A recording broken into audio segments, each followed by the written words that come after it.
Keep sitting with your nervous system. I promise it'll become automatic. It is harder at first, but I promise it will become automatic.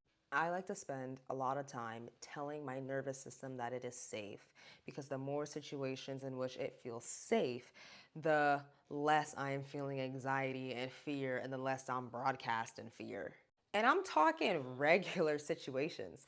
For example, let's say I just talked about running late in another video, so let's use that. When I first started, like when I was running late somewhere in the car, when I first started practicing this like emotional regulation stuff, where, long story short, basically what I do when I feel anxious or something, I let the energy run through me instead of acting like it's not there or like suppressing it or something. Like, I don't know how to describe that. I just feel it like flowing through me, but it is still intense. It does still feel hot. You feel the increase in energy, but it's like I'm just letting it like, I'm just kind of like exhaling it out. And so, and just sitting in the situation with it.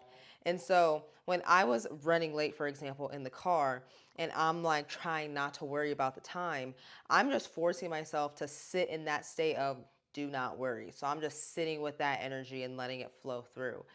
That's how it felt at first, because my body was still firing. It was still releasing all that extra energy of like, oh shit, we're running late, doom and gloom. And I'm teaching it that it's safe. And by sitting with it in those moments and me consistently getting to my destination and nothing catastrophic ever happening, my body learned like, oh, we really are safe. You know, we actually pretty much always end up there on time, or things always work out, like it's safe. So now it's second nature. I don't even really have to do that. I think what some would say alchemy. You know, I don't have to do that as much anymore. It's more just like, oh, you know, we've been here before, like we're fine. But at first it was active. At first it was, you know what I mean? I'll give you another regular day-to-day example. How I would feel like anxious if someone was waiting on me. So, for example, I say for example so many times, oh my God. I was playing pickleball with my friends and I had to tie my shoe.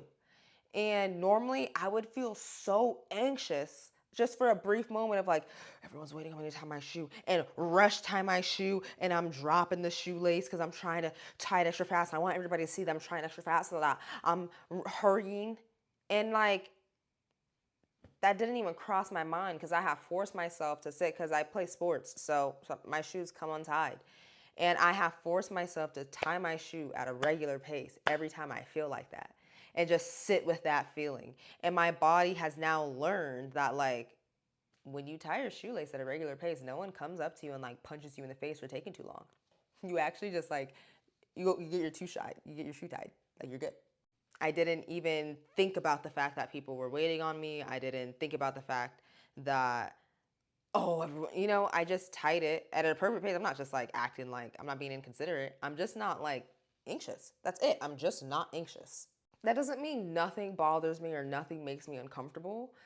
But my point is just that there are many things I that are more automatic now. I'm feeling a lot more automatic processing going on in my body, because I have spent the time sitting with the uncomfortable emotion just right there across the table, and not acting like I don't feel it, acting like I don't see it. I just feel it in all of its glory. And I'm just like, and we're still gonna sit here and you're gonna see, body, I'm showing you nothing happens.